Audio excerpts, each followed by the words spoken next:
Okay, guys, I'm Edwina from Click Ad Agency. In today's episode of our podcast, we have Walter from Bad Orange.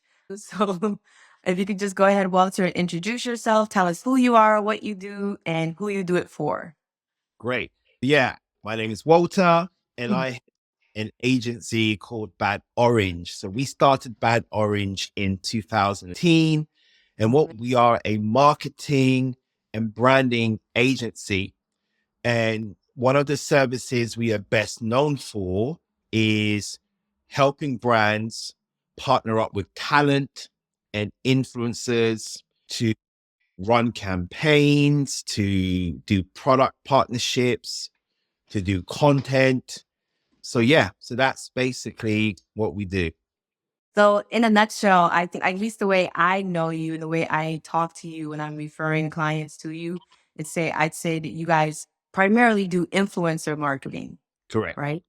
And on the topic of influencer marketing, because it's one of those things, this term that people just throw around. But from my experience, similar to branding, it's something that very few people truly know the real definition of.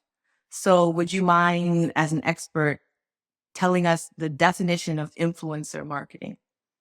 Yes. So the definition of influencer marketing is when you have which could be a content creator, it could be a celebrity, it could be an Okay. athlete that comes in to endorse a product and Okay. introduces that product to their audience and recommends the product to their audience. So that's the definition of influencer marketing. Okay. Our agency, we just do digital marketing, but I have had current clients and previous clients, or even just in consulting with prospective clients, they've been talking about some of the rates that influencers are charging these days and how those rates are becoming prohibitive, right, to the small and even medium sized businesses.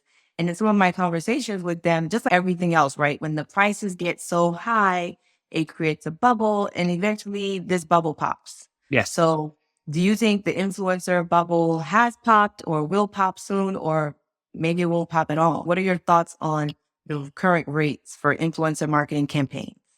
Yes, I definitely have seen some influencers price themselves out from working with a lot of brands. I've seen rates that might go as high as $400,000 to put together 3 different posts. With celebrities? No, I've seen some Just like with macro? celebrities. I've seen some very extortionate prices, but Mhm. I've also seen influencers be prepared to work for free. And I'm talking Mhm. celebrity influencers. Mm. So it really depends on the product, the approach. And I think there's a lot of brands that are entering this influencer marketing space, knowing how much value it can bring to their products and to their sales or to whatever objective that they might have, but they don't always understand the best way to approach it. And also, I think influencers are aware of that gap and it is being exploited in some cases. What I recommend is that Mhm. brands to really kind of either go through the correct channels or Mhm. offer influencers a proposition that is very appealing to them. Because every influencer has built their own personal brand by offering Right. value to their audience.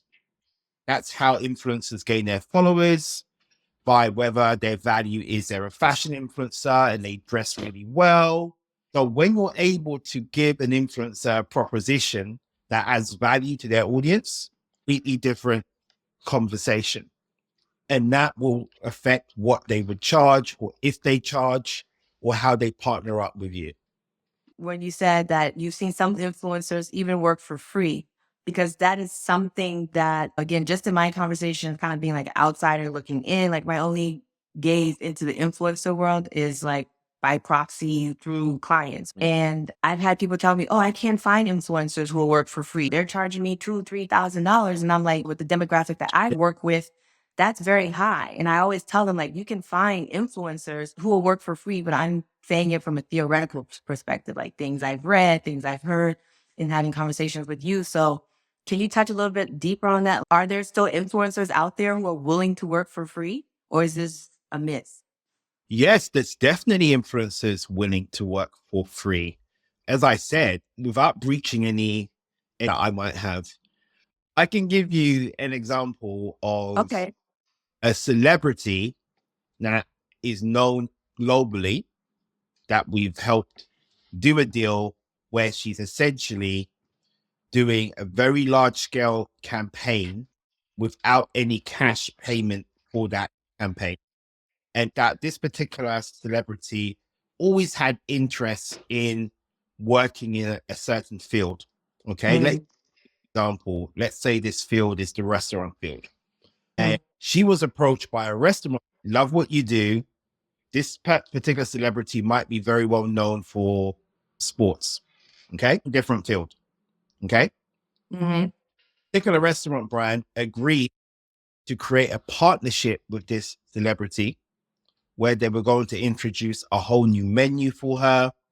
She would launch this menu, and the restaurant chain has partnered with this celebrity by paying her a royalty on the sales that come through. So I think this, I've seen something similar, not to cut you off. I think last year I saw like Megan the Stallion and Cardi B do something similar, I think with some of the fast food chains, like McDonald's had the Megan sauce or something to that effect for a yes, short period of time. Yeah. exactly. I'm aware of the Cardi B and the Okay. Travis Scott.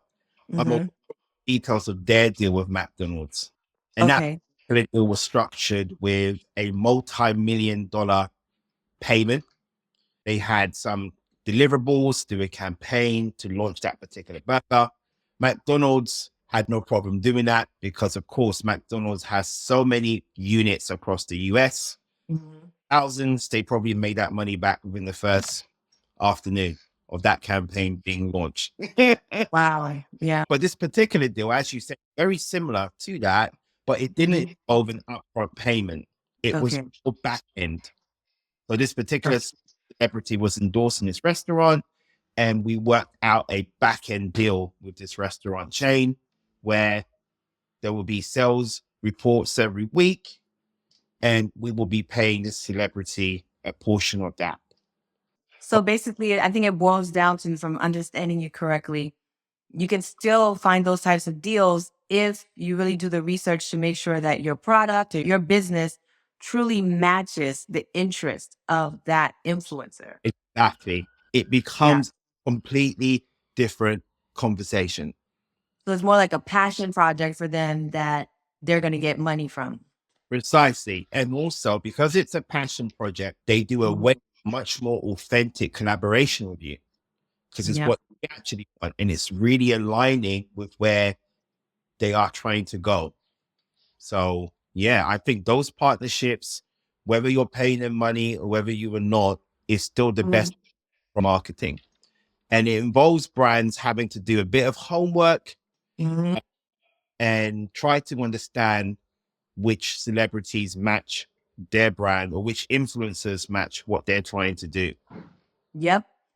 Sticking on that topic, just segue, because that I think ties into what you were talking about earlier with approach, because that's a conversation that I've had multiple times with people, clients and prospective clients, where I tell them that, believe it or not, 9 times out of 10, most of you guys who are in this just launching your business or small business, micro business sector, you're getting the responses you're getting because you're approaching the influencers all wrong, right? And the influencers take advantage of that. It's like sharks to blood in the water. They sense that you haven't done your research, that you're not, from a business perspective, polished, right, and Yeah. experienced. And to your point, they just exploit that, right? From your expert perspective, what kind of advice can you give businesses that are in that position, just launching, or micro businesses like the solopreneurs who are just trying to build their businesses and they don't have the bigger budget to hire someone like you? What types of tips can you give them as to how they can properly approach influencers that they might be interested in working with in a way that's not going to get them completely price gouged? Yes. I think first tip is to align yourself with influencers that are on the same level as where your brand is. Okay. Ooh, yeah, we need So, to footnote this because I can't tell you how many of the people I work with, again, who are micro business owners, and they're looking at these girls who have 400, 500,000 followers. yes, And I'm exactly. just like, why? You're going to blow through whatever tiny budget you have and you're not even guaranteed sales. Precisely. So I think having that understanding, which we all do in life, yeah, we all Mhm. try to marry somebody that's in our similar space with the same interests as us. Equally yoked. Yes. And it's the exact same thing when you have a business and you're trying to partner up with influencers. It is a relationship you're trying to establish. Mhm. If you would rather it was transactional, then that's Mhm. need to have the resources to facilitate that type of transactional relationship. The problem with transactional relationships with influencer marketing, they do come across inauthentic. And Mhm. we tend to advise businesses to not go down that route. And you want to create authentic partnerships with influencers. So being very mindful on the level of where your brand or business is and the value it's currently offering the marketplace, and match that with the influencers. And you raised a really good point there when you started talking about larger macro influencers with these brands that might be startups, and they tend to overlook which are arguably the most effective influencers in the influencer marketing space. They might be small, they might have 5,000 followers, 3,000 followers, but they tend to have much higher engagement rates with those audience. Agree. People see them as a lot more authentic since they haven't been doing a ton of different campaigns with different brands. So when they endorse something, people pay a lot more attention to it. And the other point leading on to that is I encourage small companies and startups and independent companies to create communities of influencers. But when you're working with micro influencers, you don't want to look at it as one influencer. You want to slowly start to cultivate a community of influencers that are referring people to your brand, to your product, and to grow your audience. So that's another tip. The fourth tip would be partnership. So I would encourage brands to approach influencers from a partnership lens. And that partnership might be, oh, we're going to partner to create content. Okay. Every brand business needs content. So you could say, instead of us using our money to hire a photographer, I have these influencers who are creators. They actually create content. That's what they do every day. So Exactly. finding an influencer that makes the type of content that you're trying to look for, also finding an influencer that could benefit from your product and aligns very well with it. You can approach that conversation as a partnership conversation where you might allocate all of that budget you're going to use or some of it towards this Mhm. influencer. So that's one way for you to look at it. And there's another level to partnership where you can partner with influencers on product. If you're a brand and you make product, whether that product is accessories or whether it's hair products or it's food, by looking at this partnership model, you can approach influencers to collaborate on an actual product where they come in on the concept stage. That's a great way to approach it as well and can lead to long lasting and very effective influencer partnerships. So just to make sure I understand, when you're talking about partnerships, so then you're going, so you would be the brand owners reaching out to the influencer and what you give them a budget to create the content. Is that Correct. what it is? Correct. So the influencer is going to get money on the back end. In that example, the influence gets money on the front end because that was a ship for content. So if you as a business are looking to launch a product, you're going to need content. You're going to need to put together what we call in the industry a campaign. Okay. Mhm. To put together a campaign, 90% of businesses allocate a budget for that. Yes. They usually hire a videographer, a photographer to do all of that work for them. Mm-hmm. My advice or tip would be is you can use that same budget and give it to an influencer who Okay. you really We'll do like all of that. to do all of Really. that for you. Yeah. And the reason why that's more beneficial for you is because as part of that deal, that Mm-hmm. launch that campaign on their channels. So Right. Which is something the videographer and the photographer are not going to do. they're not going to do that for you. And then on top of that, you have to manage that whole content creation process. You have to deal with all of the nitty gritty, all of the invoicing, the administration, all of that. Whereas if you give it to an influencer, they handle all of that on their end. And then on top of that, they're marketing that product to their audience as well. So it's definitely a great way to have a much more effective campaign and also to start utilizing that influencer marketing channel. Okay. So can we recap your 4 tips just to make sure everybody has them? The first one was, Was to align yourself with an oh, influencer that is within your level as a brand and as a business. Okay. yes. Yes. Because that lead to a much more productive conversation. Okay. Mhm. The second tip was partnership. Okay. Okay. Approaching influencing through the lens of partnership, where you can incorporate the influencer in your business on a deeper level. And the third tip was on that same partnership point to you can approach partnership on the content creation side. Hmm. You can approach partnership on the product side. Okay. Where you bring Okay. in an influencer to help you create and launch a product. So those are 3 very good tips, I would say. And then the fourth tip, which contradicts why you asked me for these points, but Okay. I would say fourth tip is to Uh, reach out to experts. And when it comes to experts, there's levels to this. There's levels to influencer marketing agencies because influencer marketing is an established sales and marketing channel now, and you can benefit a lot from the right person with the right expertise in this. And I'm a big believer that success is a team business.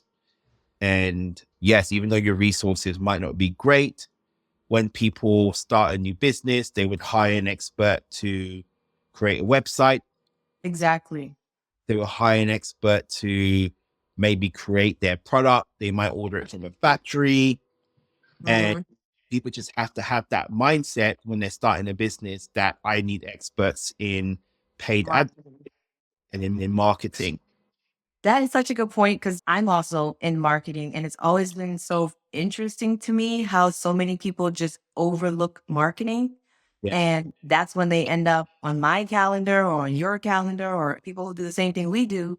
And it's just amazing to me how they would have invested sometimes tens of thousands of dollars in inventory, in a website, in photography, in packaging. And it never crossed their mind like, okay, once all of this is all said and done and my website is up and I have inventory in my garage, how in the world am I going to let people know that I'm in business and I have things to sell? They always overlook marketing. And then when they come to me or you, now it's like they don't have any budget because they spent 15,000 on branding, 40,000 on inventory. Like it's just always curious. I'm like, why do you think that is? Why do people overlook arguably, I think, the most important part of business?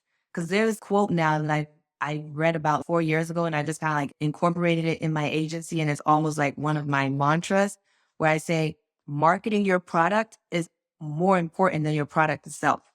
It's not necessarily about who has the best product, it's about who has the best exposure for their product.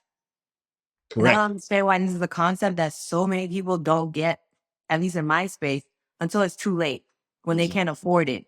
Yes. I've had very similar experiences. And I Mhm. think the reason why that is that most businesses are started as a passion project. Mm. That's one reason. I think the second reason is because of changes in the industry. You have a lot of businesses that might have some history or some legacy where they might predate the digital era as a business. Mhm. And then you have those types of companies that had a completely different way of marketing and selling to their audiences or to their customers. Mhm. And they're playing catch up in this digital space. They don't understand it. They have a foundation. These could be wholesalers or high street businesses that are now playing catch up and understanding they have to communicate to their audiences. They're the two types of business archetypes that I Mhm. are really struggling with this digital marketing era. Yeah, but I mean, ironically, so putting aside like the mom and pop, like the old businesses that have problems transitioning to the digital marketplace, I find that with those businesses, for them, it's not as difficult to work with them because they're from the old school. They understand that they have to invest in marketing. It's Correct. just convincing them that, hey, like as crazy as it sounds, you can only spend three, four, $5,000 a month and actually get results. And then working with them to get them set up on the technology because they're from the school where you had to spend 20, 25,000, 15,000 to get a 15-second commercial on TV or an ad on the bus. It's the, I guess what you would call like the passion project people. Those are the demographics that probably you and I work with the most that just think I'm just going to launch my business and all of a sudden, because my website looks so good, people are going to find me. It just always blows my mind how they'll spend thousands of dollars on all these other things that don't drive sales. Mm, You know what exactly. I mean? Like it makes no sense to me, but yet people do it time and time again. And I'm hoping, and I think it's also a question of education. A lot of people just aren't, I don't want to say miseducated, they're just uneducated, like not in a condescending way. They just don't know, right? But through, what efforts like what I try to do and other people like me who put out valuable content that's meant to tell people the reality, like how things really work, there is no magic sauce. You're not going to put $5 into your Meta or Facebook ads and get $50,000 back, right? You're not going to not invest in marketing and be successful. Like it's just not going to happen. So I just wanted to get your opinion on that because it's just so crazy to me that people actually will invest. Isn't that crazy? It is. It really is crazy. And it just shows the inexperience they might, Mhm. and which is understandable because these are people doing startups. They're very new to business and Mhm. they tend to learn with very expensive mistakes. And this is why Oh, failure rate with startups is so high because yeah. that mindset of people that don't plan, they don't bring in the right people, They don't uh, research. they don't research. And passion's an amazing thing. It really is. It Um, can drive you forward. It can help you make decisions. It can help you push ahead. But if that passion is not paired up with the right type of due diligence, the research, the right conversations and knowledge gathering, then to a dead end where you have a yeah. ton of inventory, a load of bills, and Oh you're my God. with your marketing agency about spending, I don't know, $1,500 to help sell that inventory, which doesn't make sense. So, yes, I think that's why. As you were talking, I think I came up with a whole new, like, another quote that I like. Passion without due diligence is destined for failure. Yes, Right. correct. Right? I agree. Um, Perfect. Okay, so hopefully people grab that and really take it to heart. And I guess they're probably thinking, okay, so what should I do? So to reiterate, I'm just going to reiterate your point that even if you aren't necessarily in a position to afford to consistently work with someone like yourself, like Walter, you can still reach out to someone like him and book a consultation and Correct. work with you. So maybe you have 2 or 3 or 4 sessions with someone like Walter so that you get that overall strategy, right? You can share with you some best practices. And really, in the end, even though it might cost them, I don't know, a few $100s to work with someone like you, to book a few consultations, that can end up saving you tens of thousands of dollars. Agreed. So Agreed. so I think that's the solution. Like you said, reach out to an expert and book some of, his or her time.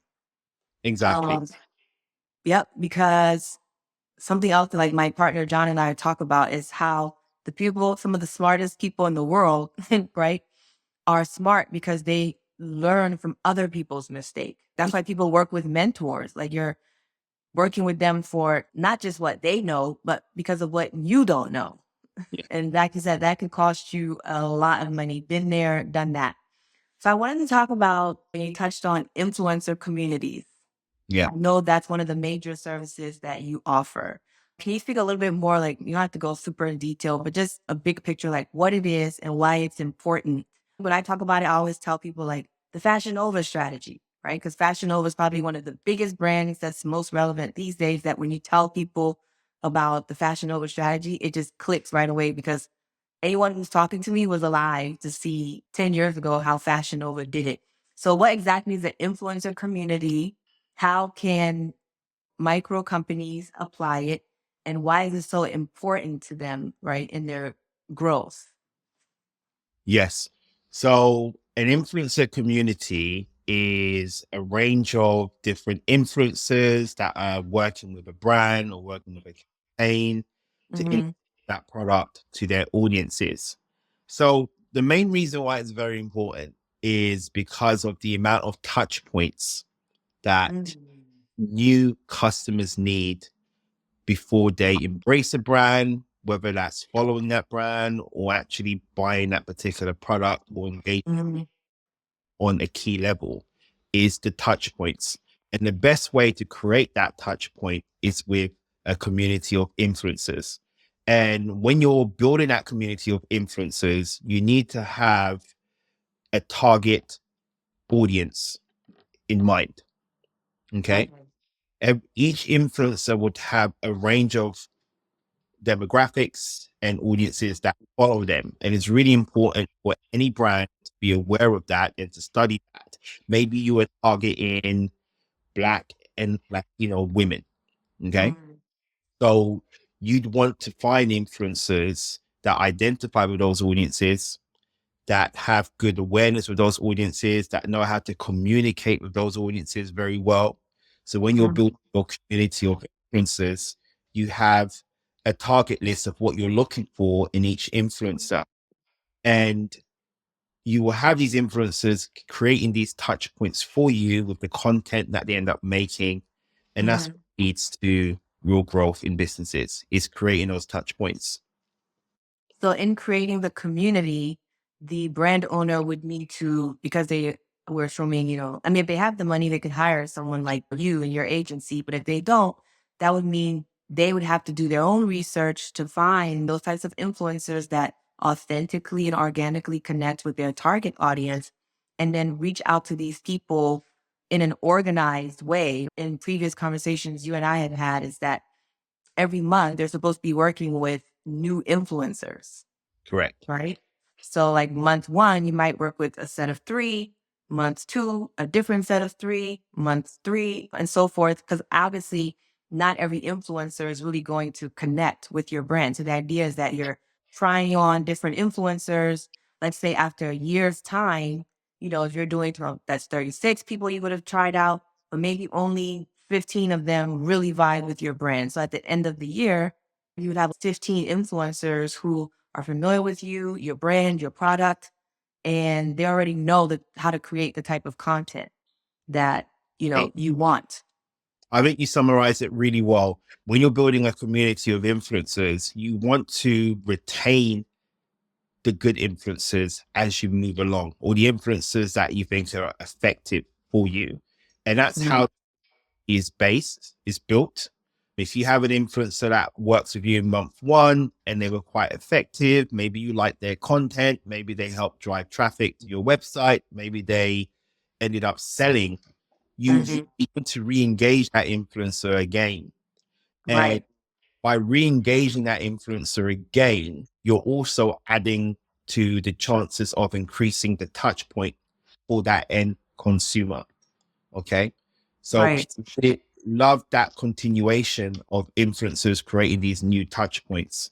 Like one of the most famous examples of influencer marketing, which predates the social media era by maybe 20 years. Okay. Oh, Michael Jordan You just guessed it. Just guessed it. with Nike. Yeah. Michael Jordan and Nike. We all know that story of actually collaborating and looking at that influencer arrangement as a partnership. Mm-hmm. So they didn't just bring in Michael Jordan to just do a Nike advert. They said, we're looking at you, Michael, as a partner. Can we create a product with you that you have input with? It's going to be a product that match where you're trying to go. As an Yep. I knew he was a basketball player. They didn't Mhm. say, oh, Michael, we're going to make a tennis racket for you. They were like, you play basketball. You're trying to go far with basketball. We're going to create a product that matches that and where you're trying to go. So they helped make a shoe with him. And as we know, we now have a multi-billion-pound brand and product and sales. And of course, Michael Jordan, because of that continuation of that relationship, there was that continuation of touch points. Oh yeah. Hmm. And that is what helps lead to converting customers and growing brand awareness. What we're trying to tell any business to come in is to take the lessons from that example of really partnering with influencers in a way that creates multiple touch points to that audience. And that's what's going to lead to the conversion. One of the problems you have with brands is they want instant Oh, results. And it just doesn't work that way. I have to be honest. Sometimes it does. Sometimes you can do something and you have a huge impact immediately. yep. Uh, Sometimes you can do something and But that it's just not the norm. It's not the norm. That's the thing. exactly. Exactly. And of course, any campaign that you do with influencers, you want to be capturing that data, you want to analyze it, and you want to optimize it for round two. But the strategy of working with influencers definitely works. It's very effective. I've got Mhm. one statistic that comes to mind where we've got the creator economy. Forbes did an article on the creator Okay. and what they said was that the creator economy is currently worth $245 billion. They Wow. estimate that within the next 5 years, the creator economy will grow to $460 billion within So the next. influencers are not going anywhere. They're not going anywhere. They're No.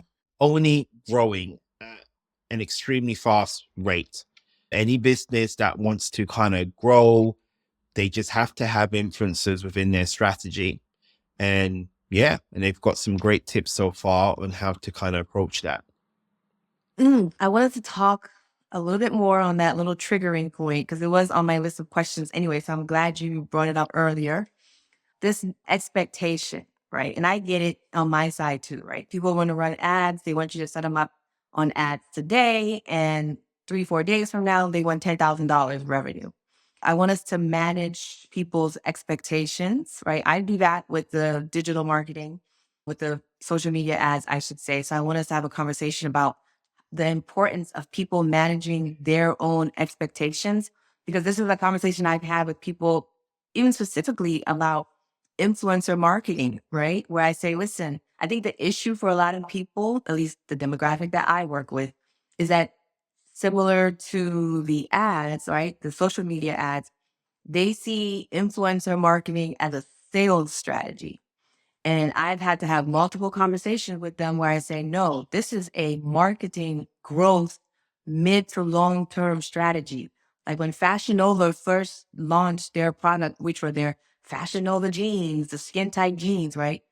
Of course, I mean, I don't work for Fashion Nova. I don't know what the data was like, but I was there and I feel like I remember seeing them distributing their jeans to people for at least 18 months, 2 years before I can say Fashion Nova was like really on the map and you just saw them everywhere, right? And that's what I try to pass on to the people I work with who ask me about influencer marketing. I'm like, you can't look at it as a sales strategy. It has to be something where you're going to plant a seed, you're going to water it, meaning you're going to continue to distribute your products to influencers that fit the bill, and you're going to wait, right, to reap the harvest. Would you agree with that? I completely agree. And I think you basically summarize very well what I was trying to say.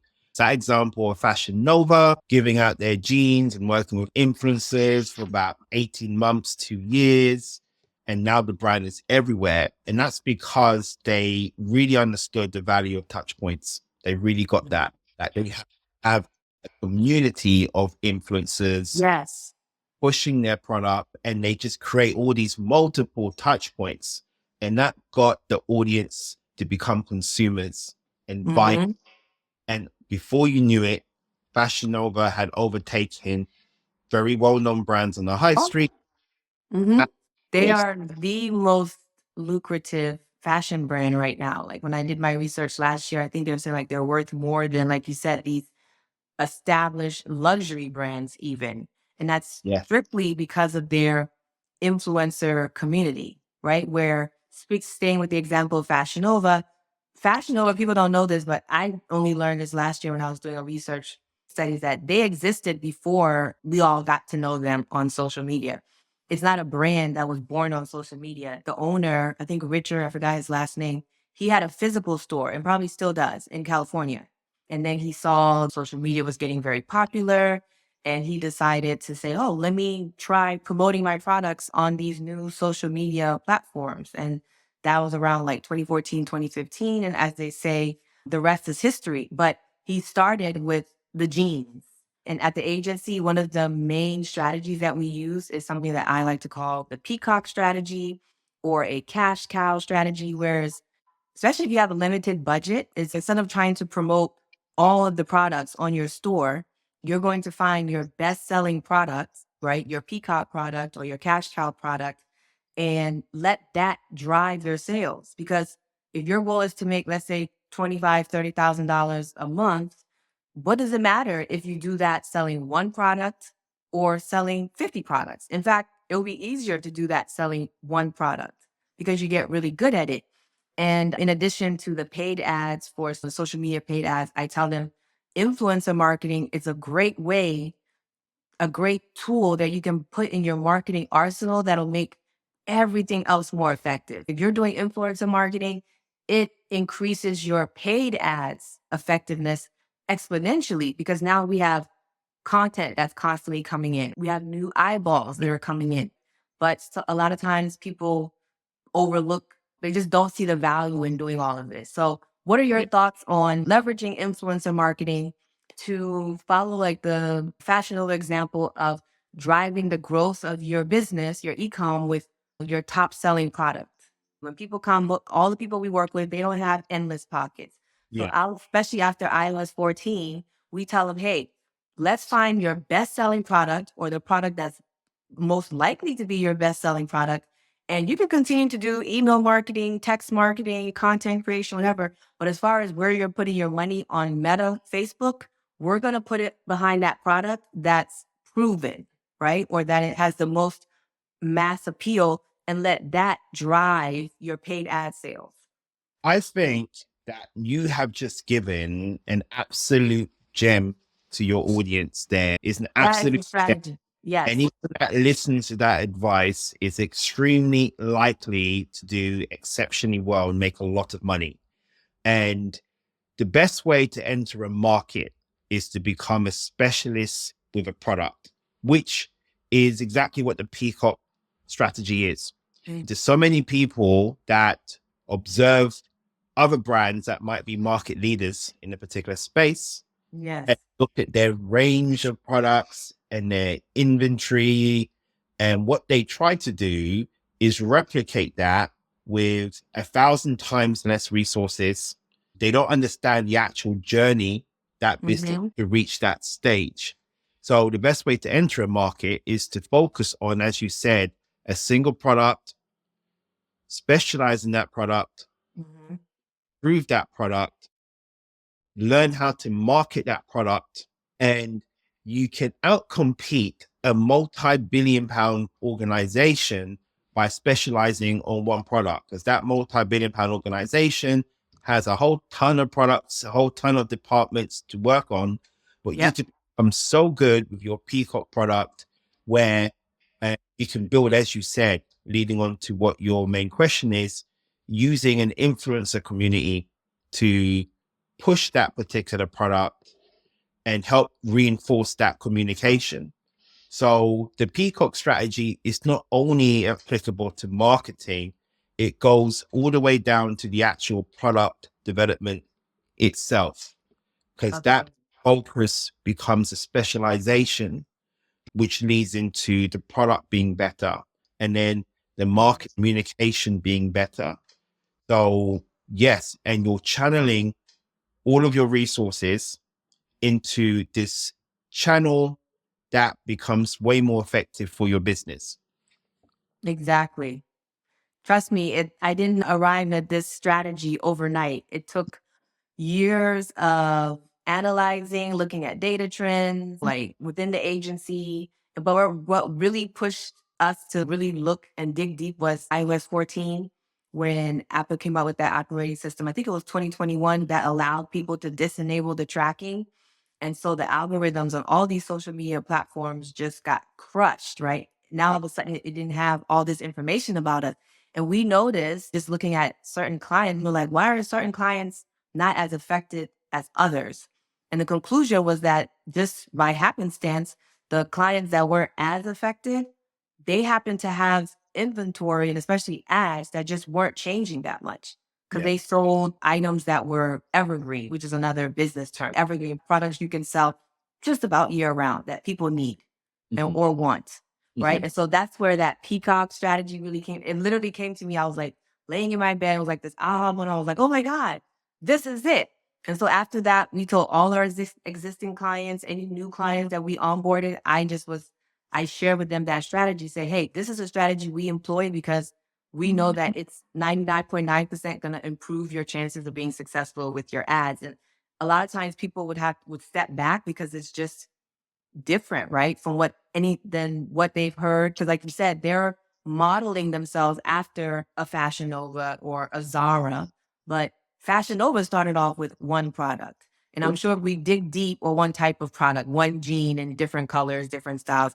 And I'm sure if we look at Zara's growth, they probably started off as a small store in Spain selling a handful of inventory. It was not this massive global operation. And so that's where the peacock strategy came from. And I'm telling you, everybody who used it, like they are effective because you just get to hyper focus both your resources and your time. Because that's something that a lot of people overlook, right? They just think about money, but it's your time has Mhm. a cost to it, right? Exactly. And when you're trying to create content for the 20 things in your store, that's exhausting when you got to It, go. time is a resource, just like Yeah. money. You have to pay a photographer, book a studio, and you're shooting 15 different things. How much cheaper would it be to do the same thing, but for one product? Correct. You'll be in and out. 1 hour, and you're done. And how much better they get at shooting that product by Exactly. Yeah. And I feel like the efforts become then compounded, right? You're creating content, you're working with influencers who are creating content, or you're running the same ad over and over. It's getting tons of engagement. The algorithm is getting smarter and smarter. So now you're going to get more out of every dollar that you're spending with Meta because the computer knows who to show your ad to.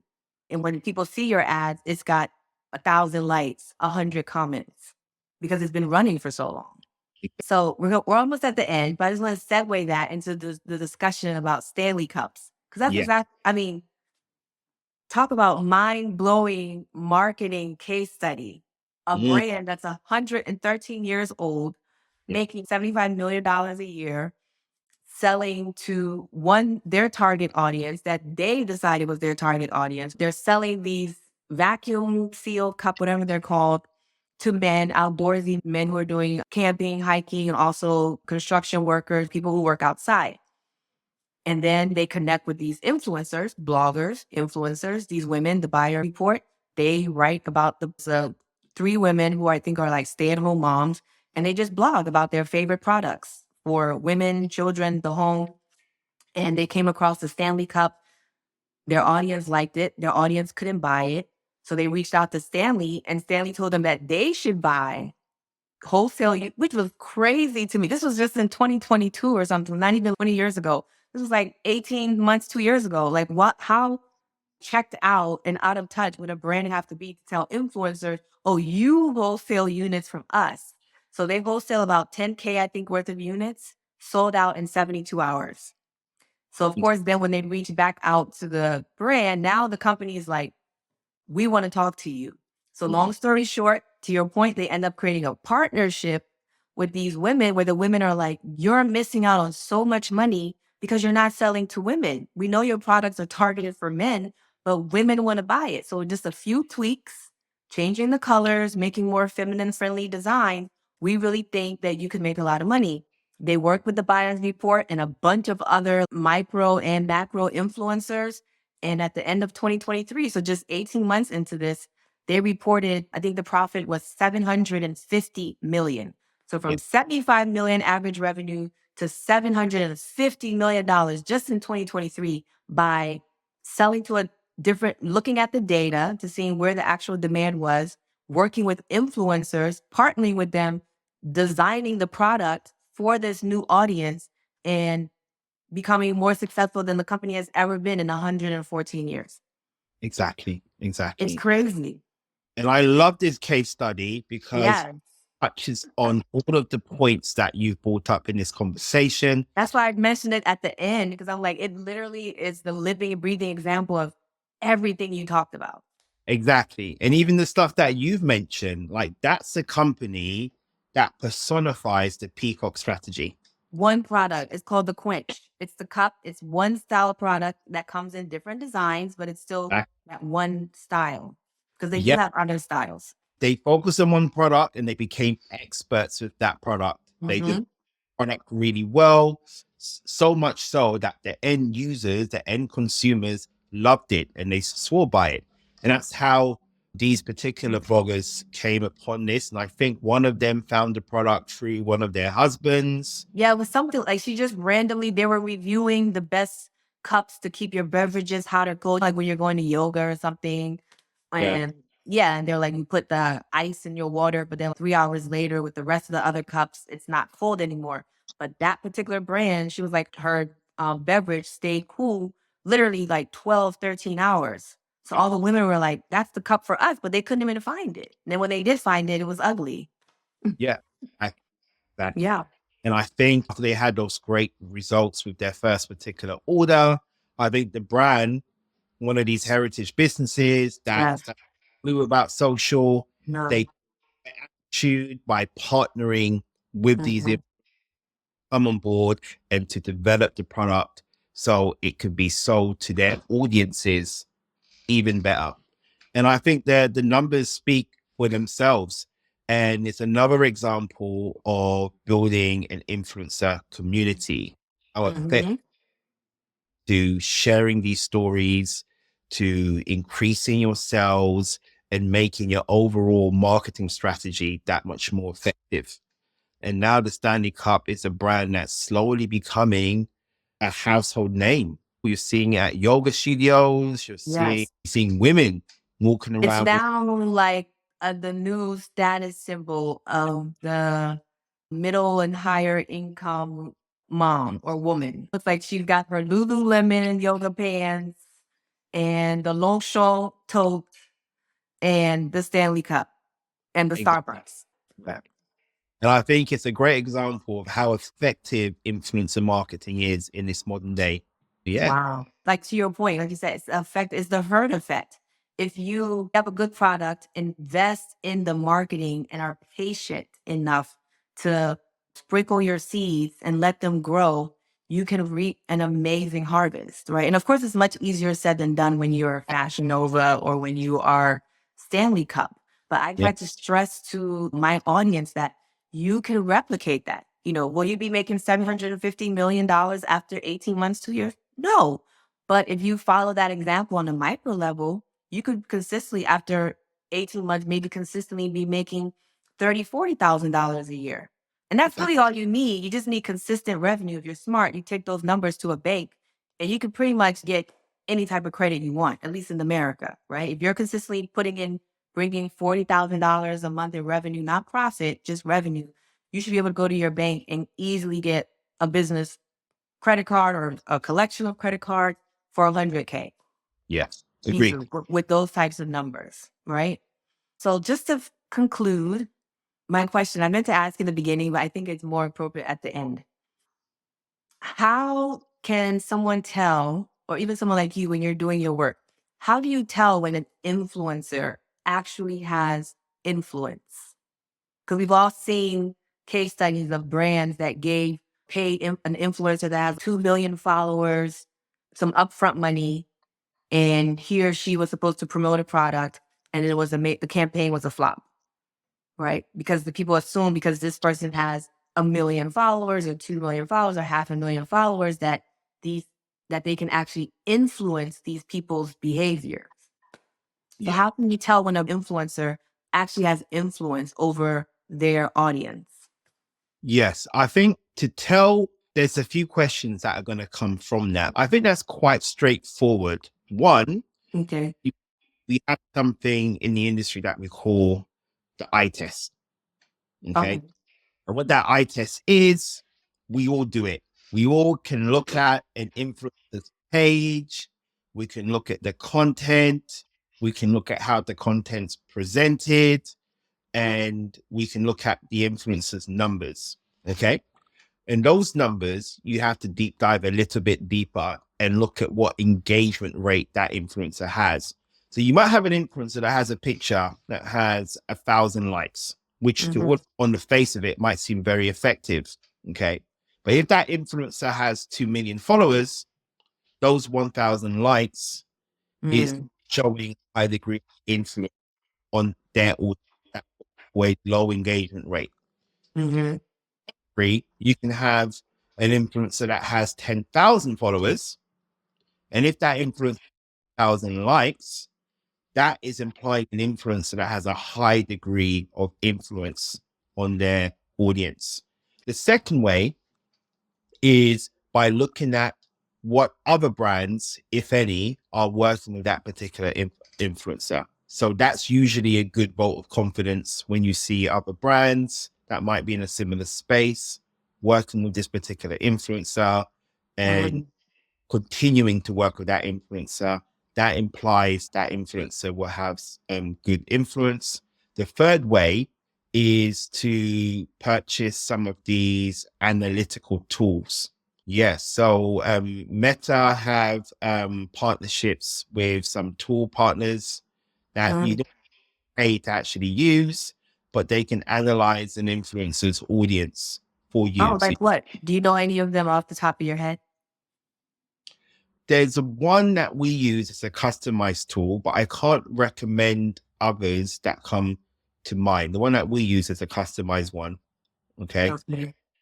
They are out there. So if you do the research and you go on Google, you will see a variety of different companies that offer these tools. And the Okay. of these tools is that they tell you how an influencer's audience is broken down. It would say Edwina has 75% female followers across her audience. It would also say 95% of her followers are authentic human beings. Yes. 5% might be bots, potentially. Yeah. Then it Mm-hmm. will also tell you what country her followers are in.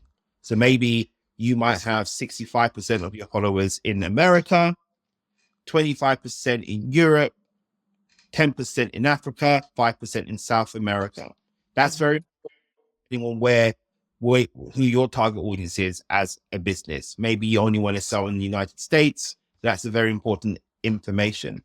The other thing it will tell you about that person's audience is their age groups. So maybe a certain amount might be under 16, a certain amount might be between 18 to 25. Maybe the majority of the audience might be 24 to 38. And so you want to match these data groups to what you're actually looking for as a Mm-hmm. brand. Yeah. So you've got the tool that gives you a deep dive into the person's audience. You also have the second point is the engagement rate Yeah. of this influencer's content, which shows you how effective their content is with their influence, with their audience. And then the third thing is what we call the eye test. Yeah. Um, and then also, as I said, the fourth point is association from other brands in that particular space. So if you see repeat campaigns on the influencer's page, that's normally a good indication that the first that, like the partnership is working for the Correct. brand. Correct. Correct. So that's the type of due diligence Mm, you do as a business before working with an influencer. It's still not definitive right, whether the campaign's going to work, but that's the basic due diligence you would need to do, because there's many reasons why a campaign might not work. Maybe right. your product might be lacking. Maybe Or you there's didn't not have enough inventory. it's not enough Yeah. product. Maybe the influencer is doing a good job of giving the awareness of your product and calling people to go to your website, but maybe there's an issue on your website that is Hmm. stopping the transaction from happening, or whatever objective that you're having with this campaign. As I said, it's not definitive, but that is the due diligence that you want to do. No, those are all good points and makes sense. Yeah. Okay. Well, I think this is the end of the conversation. It's been great as usual. Tons of gems that have been dropped. And if people are smart, they will pick them up. Yeah. So thank you so much for your time, Walter. I'm sure maybe down the line we'll have other conversations about influencer marketing. But thank you so much for at least taking the time out today. I really appreciate it. Where can people follow you, or if they want to learn more about you, I guess, or work with you potentially? Yeah. So people can find us on Instagram at Bad Orange PR. Okay. If you want to reach out to us directly, they can email hello@badorange.co. Okay, perfect. I'll put all that information like in the description when we post the clips and things like that. Amazing. Well, thank Hey, you, Walter. It's been a dream. I love talking marketing and business with you. Like we could do this for hours. Thank you, and we'll talk soon. definitely. See you Okay, later. bye.